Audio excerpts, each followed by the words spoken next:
Hey everybody, this is Sparkle Storm, and welcome to the Seven Continent Zoo, where you can travel the world without leaving the country. The next habitat in the Europe section of the zoo is going right across from the deer meadow, which, if you catch glimpses of in this video, looks quite different.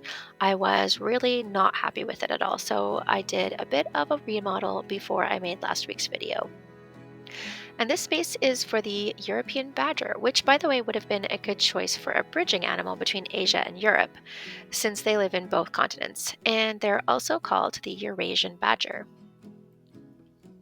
Since the badger lives underground, the plan is to have a number of burrow openings that would all lead to their implied collective den.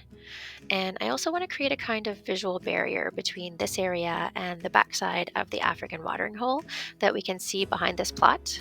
So I am going to build up the land here and tuck the burrows into the foot of a hill. But when I move the first burrow back into this hill that I've started to build, it completely obliterates half of it. And I start to try to pull some of the soil around the opening, and then I remember why this plan isn't going to work at all.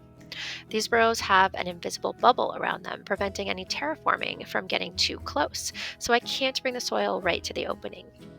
You'd think I would have remembered that from when I tried to do the exact same thing with my meerkat habitat in my 100 subs build. So, switching the plan, I decided to build up rocks around the opening instead, which I know will work because I did that once for the prairie dogs habitat in my 50 subs build. Both of those videos, by the way, are in my All I Want to Do is Zoo playlist if you're interested in checking them out. Badgers live in underground dens called setts, and these can be quite expansive, large enough for 15 or 20 animals, with up to 300 meters of tunnels and up to 40 or 50 openings. There is a set in southern England, apparently, that spans 2,000 square miles. These dens can sometimes take years to complete, and then they are passed on to future generations for decades or even longer. There is said to be a badger set in Germany that is 10,000 years old. So I really like the way these rocks are coming together, and I've not had a great track record building with rocks in that it always takes me 5 times longer than I expect to get them to look okay. So I'm pretty happy about this. Once I get the burrow opening set, I just duplicate it, burrow and all. And I had originally wanted like 4 or 5 burrows, but I end up with just 2. So time for a little terrain work. I really like using the flatten to foundation tool to bring the ground right up into the rocks. I think it gives it a more realistic look. I just find a point that is at a good height and then basically use this tool to drag the terrain to cover the edges of the rock. And now might be a good time for some fun facts about badgers. There are 15 different species of badger, and the European badger is the largest, capable of growing more than 100 centimeters in length, which is huge. I had no idea that they could be that big. I thought that they were smaller, like groundhogs, but then keep in mind that about 20 centimeters of that is their tail. Other species of badgers include the hog, American, honey, stink, and ferret badger. Badgers are nocturnal and they are omnivores. Omnivores. They eat earthworms, which are their primary food source, and they can devour hundreds a night. They eat grubs, insects, eggs, and the young of ground nesting birds, amphibians, reptiles, roots, clover, grass, nuts, and fruit. And apparently they like to party. They can become intoxicated after eating fermented fruit. They also eat small mammals like hedgehogs, domesticated chickens, and rabbits. Badgers are really good housekeepers. They regularly clean out soiled material and carry in new bedding, which is made of grass, bracken, straw, leaves, and moss. And they even have designated latrines along their routes between their burrow holes.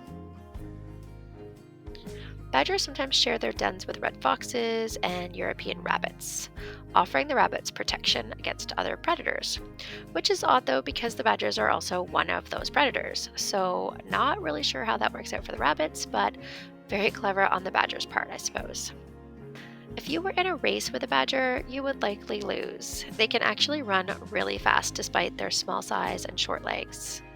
and they can reach speeds of up to 30 kilometers per hour for short periods, which is way faster than the average human can run. So that's pretty much it for what I learned about badgers while I did some research on this animal. And I guess the only other thing is that they are of least concern, at least the European badger. I think that some of the other species of badger might be endangered or vulnerable, but the European badger is doing very well. And I think that next on this path, actually, I have no idea what animal I'm going to do next in the European section. So I did want to do about 3 animals per section, or a minimum of 3 animals per section. So in the European or the Europe section, we have the deer, which actually is 2 species, with the European fallow deer and the red deer. And then we have the European badger. But I do want one more European habitat before we move on to the Americas. So if you have any suggestions of any European animals that you would like to see in the 7-continent zoo, please let me know in the comments. I really have no idea what I'm going to do next here, which is why we are jumping over to another section. So I think we are going to move over to the Antarctica section next. And I already did show you a little sneak peek of the ice tunnel that I made that leads to that section in the exhibits video.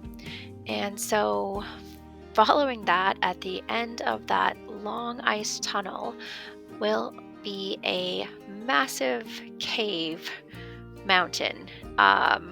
Not really sure why I decided to go this route. It has been a massive, very troublesome build full of challenges and setbacks, but it's been a really cool learning experience as well. So not quite finished, but almost there. Pretty excited to wrap that project up and share that with you next week. So for the rest of this build, I am just adding some more foliage, filling in all of these spaces with, let's see, fog grass, drin grass. I think that's pretty much it. Nettles, of course, lining the pathway for this habitat, and then a variety of trees. I think I add some shrubs later on around the perimeter just to hide a little bit more of the barrier. And then I also add in some staff buildings to the left. So that's one thing that I really did not focus on in the zoo, is building up the staff buildings. I'm just grabbing whatever staff building suits the theme for this section and plunking them down close to the habitats, and then trying to hide them as best I can with foliage. But with all of the staff areas that I have been viewing by other creators, I am really itching to do something myself with a staff area. So that could be coming up in the next few videos perhaps. I do have a large staff area close to the entrance of the zoo that just has the modern, new, I forget what they're called, staff design buildings, kind of all together in an area. So I'm thinking of completely plowing that down and starting from scratch and making a backstage area. So if that's something that you would like to see me try to tackle, yeah, let me know in the comments. That would be great. So I think we're coming up to the end of this build shortly. It is a pretty small habitat and a pretty quick build since there is no hard shelter for this animal. The only shelter that they require is their burrow, so not really having to tackle a building in this build makes it go by much, much quicker. And I think that is pretty much it. So we're just going to add in some animals and see how happy they are. I did put in a few plants from other biomes or continents, I can't remember, that they didn't like, but I'm keeping them in anyway. I think it was the birch trees, and I did spend quite a bit of time on that birch tree or birch branch pile. So that is staying in regardless. And then I am just adding a few enrichment items and a water fountain, drinking fountain, feeding tray, a few other enrichment items, and making sure that they have enough space because I think I put a bit too much foliage or maybe rocks that took up some of their traversable space. So I'm just going to make sure that that is all good. And then this badger habitat is complete. Thanks so much for checking out my video, and bye for now.